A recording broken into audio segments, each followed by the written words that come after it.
everybody, thanks for joining us for March Book Madness. Our story is all the way to the top. How one girl's fight for Americans with disabilities changed everything. The words were by Amelia Pimentel and pictures by Nabi Ali. Jennifer Keelan may be small, but her voice is mighty. Yee-haw! Snowball responds, speeding up from a walk to a trot.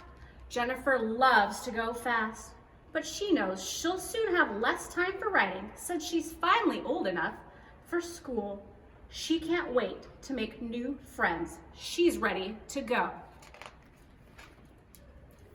The school's not far. Jennifer rolls outside, down the sidewalk to the corner, but stop.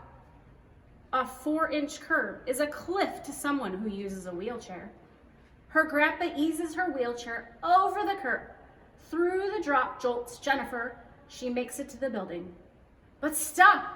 The school says Jennifer doesn't belong there because she uses a wheelchair. Instead, Jennifer and her mom find a different school that says she can attend kindergarten, but only for part of the afternoon, when lunch is over.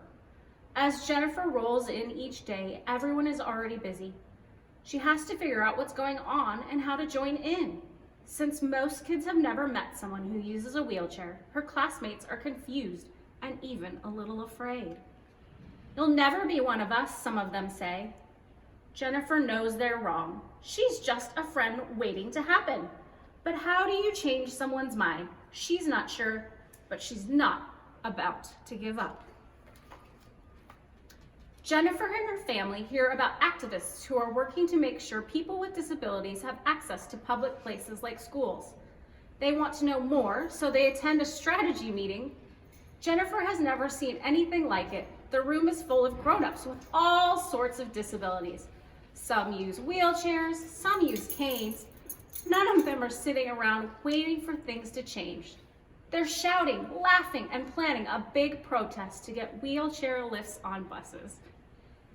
They turn to Jennifer. "Do you want to come?" Yes, she wants to go. Downtown, Jennifer rolls to the microphone and tells her story. She leads marches through the streets chanting, "The people united will never be defeated." It feels good to speak up for what she believes in. She can't wait to do it again. She's raring to go. She protests in Phoenix, rolls through streets in San Francisco, waves signs in Montreal. The demonstrations don't always change people's mind, but Jennifer is used to that. Even when her neighborhood school finally agrees she can attend, she and her classmates with disabilities aren't allowed to eat in the cafeteria with everyone else. That hurts, but she keeps going. Working with other activists revs her up, yet she can't help noticing that she and her sister are usually the only kids out there raising their voices. Still, she can't leave all the protesting to grown-ups. She knows firsthand that children with disabilities get ignored too, so she keeps speaking up. When Jennifer is 8, activists propose a new law called the Americans with Disabilities Act, or ADA. The law insists schools, governments, and businesses make room for all people, including those with disabilities. Jennifer feels like dancing.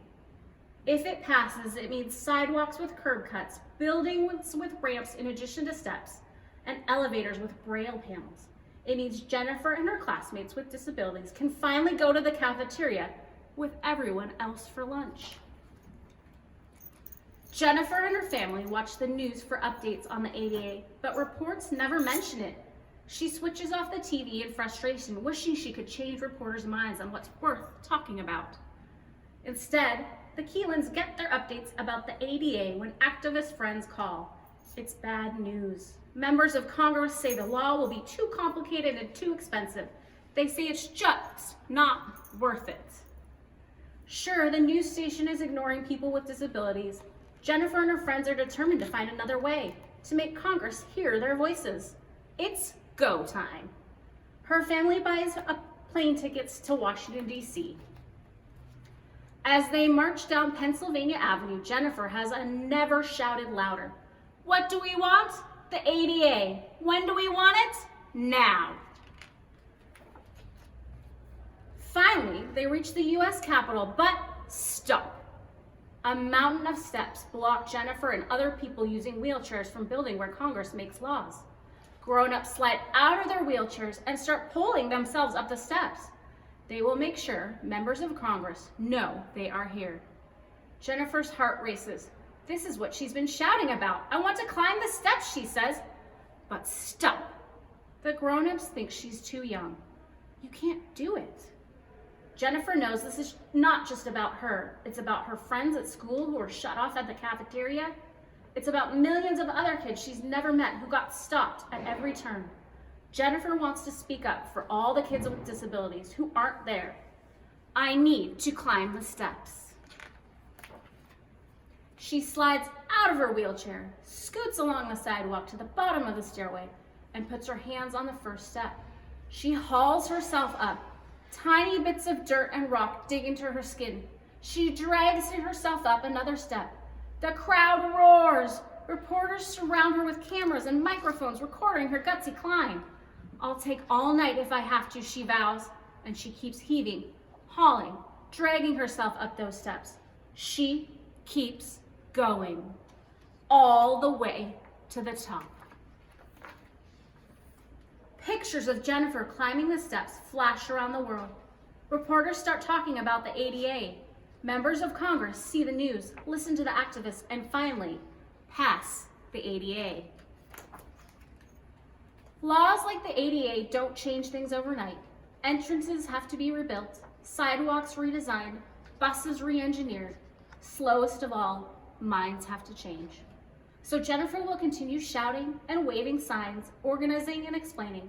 She will continue fighting for what she knows is right. Jennifer has places to go, and nothing will stop her now.